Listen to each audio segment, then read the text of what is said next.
October 31st, 2018. Whittier Bobcat was the last to leave home.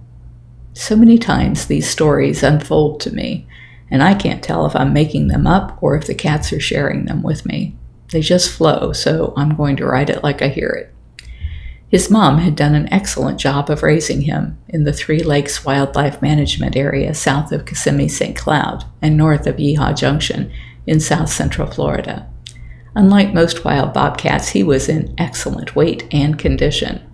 Clearly, even though his mother was likely raising her next litter of kittens, Whittier had held back from launching out on his own and had enjoyed the benefits of her hunting skills as well as his own.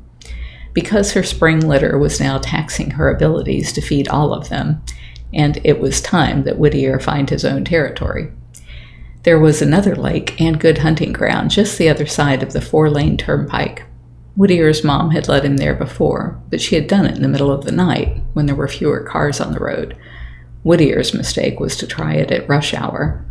Meanwhile, a woman named Anastasia, who said she knew us from social media posts and had actually gotten engaged at the sanctuary in 2014, called to say that she was from out of town and didn't know the area, but that she saw a bobcat on the side of the road. She said it was dead.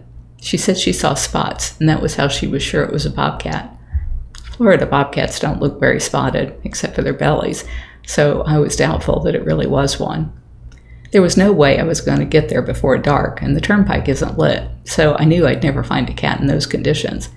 I reached out to Facebook and posted an alert asking if there was anyone in the area who could drive out there to at least confirm that it was a bobcat. If so, I'd go.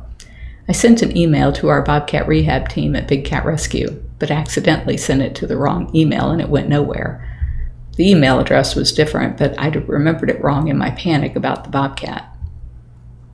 The next day, I rode my bike into the sanctuary and asked a member of the bobcat rehab team how it went.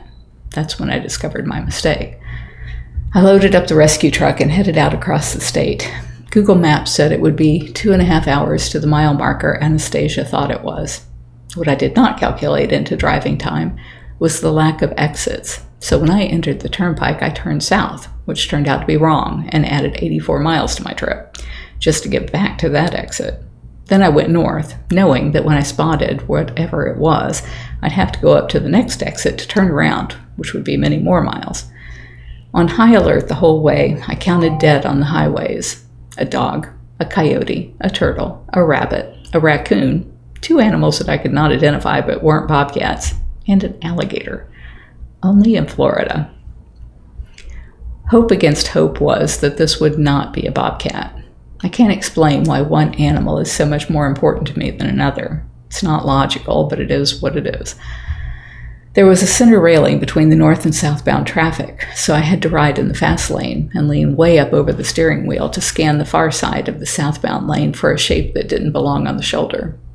Due to heavy traffic, I kept having to move out of the fast lane to let semis fly past, and each time I wondered if I'd missed seeing the bobcat during their time going by. At the 228.5 mile marker, right where she said the cat would be, I saw the unmistakable curve of his hip and the little fluff of his bobbed tail. He'd almost made it.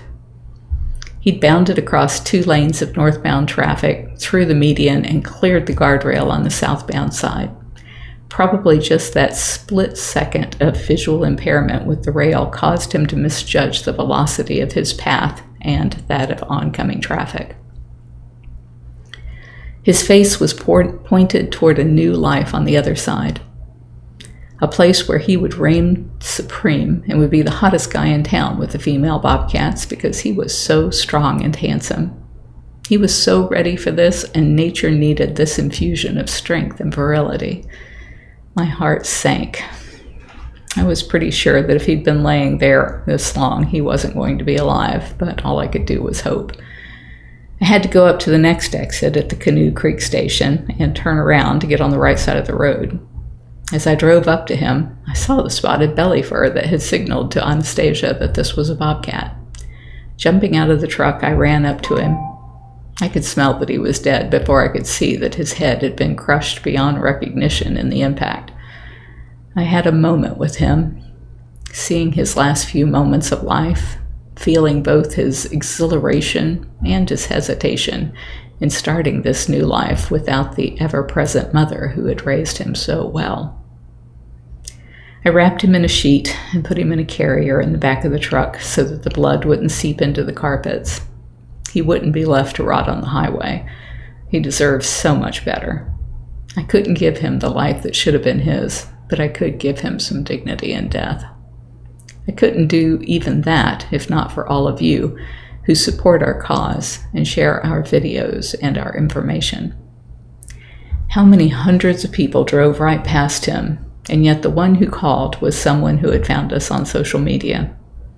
Thank you, Anastasia, and everyone else who made it possible for Whittier to be laid at rest at the sanctuary with others of his kind. If you're enjoying my diary, please like, share, and subscribe. You can find other ways to connect to me over at bigcatrescue.org/Carole.Baskin.